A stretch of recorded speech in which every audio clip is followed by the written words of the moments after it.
Afternoon friends, in last period we discussed about effective nuclear charge, shielding constant, and to calculate the shielding constant we learn about Slater rule. हम लोगों ने जो last period था उसमें Slater rule जो पढ़ा था उसमें हमने वो ग्रुप के बारे में डिस्कस किया था NS-NP कि अगर NS-NP पे अगर आपका इलेक्ट्रॉन प्रेजेंट रहता है और अगर आपको इफेक्टिव न्यूक्लियर चार्ज और शील्डिंग कांस्टेंट निकालना है तो आपका रूल क्या रहेगा। आज हम लोग जो बात करने वाले हैं वो उसमें अगर आपका successive electron if present on ND और NF उस समय पे आप इफेक्टिव न्यूक्लियर चार्ज कैसे निकालेंगे इस बारे में हमें पढ़ना है। स्लैटर का पहला रूल आप लोगों को मालूम है। आज हम लोग जैसे इस रूल को समझने के लिए पहला एक एग्जांपल देख रहे हैं निकेल का, जिसमें आपको पूछा गया हुआ है कि calculate the effective nuclear charge and shielding constant if the electron are present in 3D orbital. कहां पे प्रेजेंट रहेगा? 3D में अगर प्रेजेंट रहेगा तो आपको उसका इफेक्टिव न्यूक्लियर चार्ज और शील्डिंग कांस्टेंट निकालना है। अब यहां पे शील्डिंग कांस्टेंट अगर इफेक्टिव न्यूक्लियर चार्ज अगर हमें निकालना है तो हमें मालूम है उसके लिए फॉर्मूला कौन सा है, Z star is equal to Z minus S। Z is the atomic number, S is the shielding constant.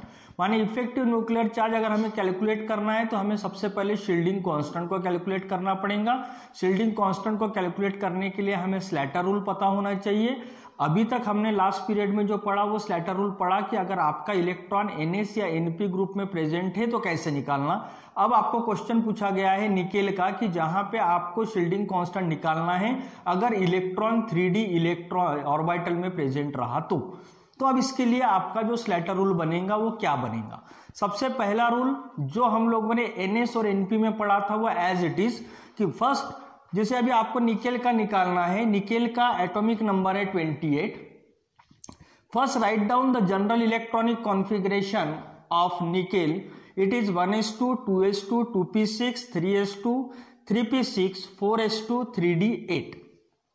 ये उसका जनरल इलेक्ट्रॉनिक कॉन्फ़िगरेशन हो गया। अब हम चल रहे हैं हमारे स्लैटर रूल पे। आपको NS-NP ग्रुप का भी करते समय पे सबसे पहले क्या करना है, first write down the general electronic configuration. यहां पे भी हम लोगों ने क्या किया हुआ है कि first write down the general electronic configuration of nickel. Atomic number 28, उसका इलेक्ट्रॉनिक कॉन्फ़िगरेशन इस तरह से आ चुका है। अब आपका स्लैटर रूल क्या बोल रहा है कि अगर आपका इलेक्ट्रॉनिक कॉन्फ़िगरेशन इस तरह से तो मुझे आपको इस तरह से अरेंज करके देना है। कैसा? 1s 2s 2p 3s 3p 3d 4s 4p, जो हम लोगों ने ऑलरेडी NS-NP में भी बताया था कि first arrange all the electron in like that. माने 1s 2s 2p 3s 3p 3d 4s 4p में आपको आपके इलेक्ट्रॉन्स को अरेंज करना है। हमारा ये जो बना हुआ है हम इसको अरेंज कर रहे हैं। ये हमारा 1s था, 2s 2p 3s 3p 3d 4s 4p। हमारा पैरेलल रूल हमने लगाया स्लैटर का कि first arrange the orbitals in following order. हम लोगों ने इस ऑर्डर में लगा लिया। अब हमने उसमें इलेक्ट्रॉन्स डाले। पहले 1s के 2 इलेक्ट्रॉन, 2s 2p के 8 इलेक्ट्रॉन, 3s 3p मिला के 8 इलेक्ट्रॉन। अब यहाँ 4s 2 था और यहाँ 3d था, लेकिन यहाँ क्या बोला गया है कि पहले 3d आएगा उसके बाद में 4s 4p आएगा। हमने 3d को इधर लिया, उसके 8 इलेक्ट्रॉन आ गए। 4s 4p में से 4s हमारे पास में है, उसके पास में 2 इलेक्ट्रॉन है, हमने 2 इलेक्ट्रॉन को यहाँ पे लिख लिया। माने स्लैटर का पहला रूल जो NS-NP के लिए था वो सेम यहां पे भी हम फॉलो कर रहे हैं। सेकंड हमारा जो रूल था कि इफ अभी हमको जो इलेक्ट्रॉन्स निकालना है वो इलेक्ट्रॉन कहां का निकालना है। अब ये हमारा पूरा अरेंज होने के बाद में हमें यहां का निकालना है, 3D का। अब आपका चूजन इलेक्ट्रॉन कहां पे है? 3D ऑर्बिटल में है। तो अब आपका स्लैटर का जो दूसरा रूल है जो बोलता है कि the electrons present on the right side of ND और NF having contribution equals to 0। क्या बोल रहा है? फिर से स्लैटर का वही रूल जैसे हमारा NS-NP में था कि all the electrons present on the right hand side of NS-NP group having contribution equals to 0। Same यहां पे भी अगर आपको 3D से निकालना है तो आपको चेक करना है कि राइट हैंड साइड में कुछ ऑर्बिटल्स है क्या, उसमें कुछ इलेक्ट्रॉन्स है क्या। अगर है तो उसका कंट्रीब्यूशन कितना रहेगा, 0। अगर हम लोग यहां देख रहे हैं तो हमारा को दिख रहा है कि यहां पे इसके राइट हैंड साइड में एक ऑर्बिटल प्रेजेंट है, that is the 4s 4p orbital, और वहां पे कितने इलेक्ट्रॉन्स है, 2। लेकिन according to the Slater rule, if the electrons are present on the right hand side of nd और nf और nsnp group, at that time they having contribution equals to 0, इसलिए उसका कंट्रीब्यूशन कितना आया, 0, मीन्स 2 मल्टीप्लाइड बाय 0, उसका answer आ गया 0। हमारा ये हो गया क्लियर। Second rule. तीसरा रूल क्या बोल रहा है कि all the electron present in the same nd और nf group having contribution equals to 0.35 each. Same जैसा हमारा nsnp में था, वहां पे भी हम लोग वही चीज बोल रहे थे कि all the electron present in the same nsnp group having contribution equals to 0.35 each. उसी तरह से हम यहां क्या बोल रहे हैं कि all the electron present in the same nd और nf group having contribution equals to 0.35 each. अब यहां पे आपका 3D में आपका इलेक्ट्रॉन प्रेजेंट है, मैंने आपको लास्ट पीरियड में ही बताया था कि इसमें का एक इलेक्ट्रॉन छोड़ देना है जिसको आप चूजन इलेक्ट्रॉन को कंसिडर करेंगे, जो आपका वैलेंस इलेक्ट्रॉन रहेगा। तो यहां आपके पास में अभी 3D में टोटल इलेक्ट्रॉन्स कितने हैं, 8 में से आपने एक इलेक्ट्रॉन को छोड़ दिया, आप कितने इलेक्ट्रॉन बचे, 7। ये एक ही ग्रुप में है, सेम nd nf ग्रुप में है, और according to the Slater third rule उसका कंट्रीब्यूशन कितना रहेगा, 0.35 ईच। इसलिए हमने वहां लिख लिया 7 मल्टीप्लाइड बाय 0.35 ईच। ये हमारा थर्ड रूल हो गया। माने हमारा पहला क्या हुआ, हमने निकेल का कंट्रीब्यूशन लिया, निकेल का इलेक्ट्रॉनिक कॉन्फ़िगरेशन निकाला। निकेल का इलेक्ट्रॉनिक कॉन्फ़िगरेशन लेने के बाद में स्लेटर ने जिस तरह से उसको अरेंज करने को बोला है, हमने उस तरह से अरेंज करने को बोला, हमने अरेंज किया। बाद में हमें बताया गया कि आपका इफेक्टिव न्यूक्लियर चार्ज आपको निकालना है 3D इलेक्ट्रॉन का। हमने 3D इलेक्ट्रॉन को चूज कर लिया। सबसे पहले चेक किया कि उसके राइट हैंड साइड में कोई ऑर्बिटल है क्या, तो हमें यहाँ पे राइट हैंड साइड में ऑर्बिटल दिखा। स्लेटर का रूल बोलता है कि अगर राइट हैंड साइड में अगर इलेक्ट्रॉन्स प्रेजेंट रहते हैं तो उसका कंट्रीब्यूशन कितना रहेगा, 0 रहेगा। हमने उसकी वैल्यू निकाली, 0 वैल्यू आई। उसके बाद में हमारा सेकंड रूल, हमने थर्ड रूल यूज किया कि उस 3D में और इलेक्ट्रॉन जो है उनका कंट्रीब्यूशन कितना, 0.35 ईच। यहां पे हमारे पास में 8 इलेक्ट्रॉन है, 8 में से एक हमारा चूजन इलेक्ट्रॉन, बचे 7, उसका कंट्रीब्यूशन हो गया 7 मल्टीप्लाइड बाय 0.35। ये सेम वैसा ही हुआ जैसा हमने NSNP में पढ़ा हुआ था।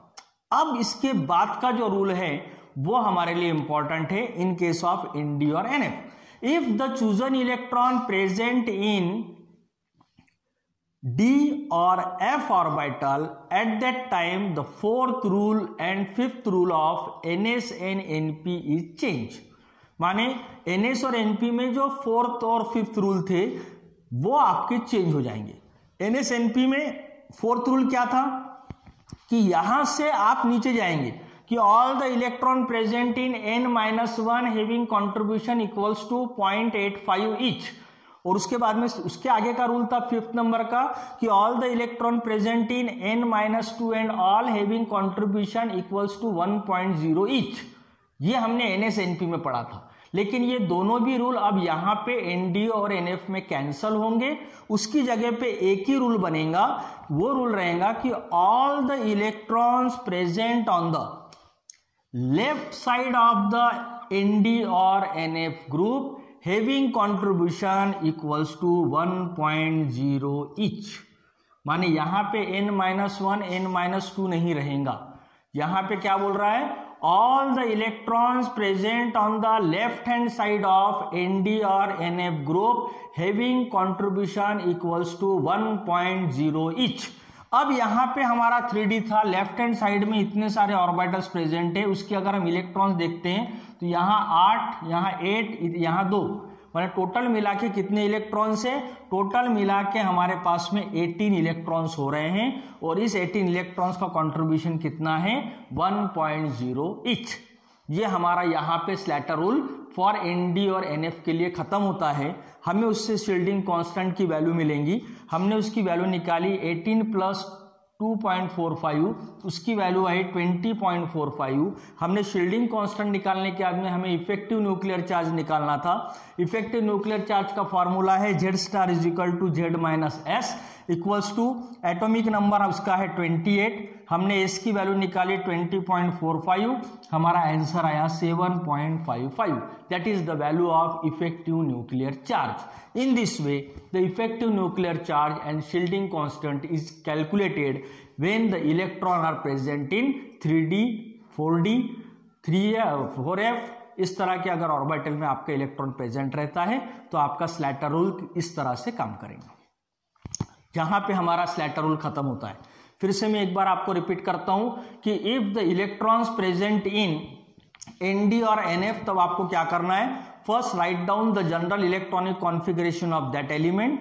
Second one, arrange all the electronic configuration in the following order like 1s 2s 2p 3s 3p 3d 4s 4p, and then write down the total number of electron present in that particular orbitals, and like that you can arrange all the electrons. After that, third rule is if the electrons are present on the right hand side of the ND or NF group, at that time their contribution equals to 0। अगर उसके right hand side में अगर electrons रहते हैं तो उसका contribution रहेगा 0। आपको चेक करना है कि है या नहीं, अगर होंगे तो उसका कंट्रीब्यूशन कितना रहेगा, 0। उसके बाद का रूल आपका बता रहा है ND-NF का, all the electrons present in the same ND और NF group having contribution equals to 0.35 each.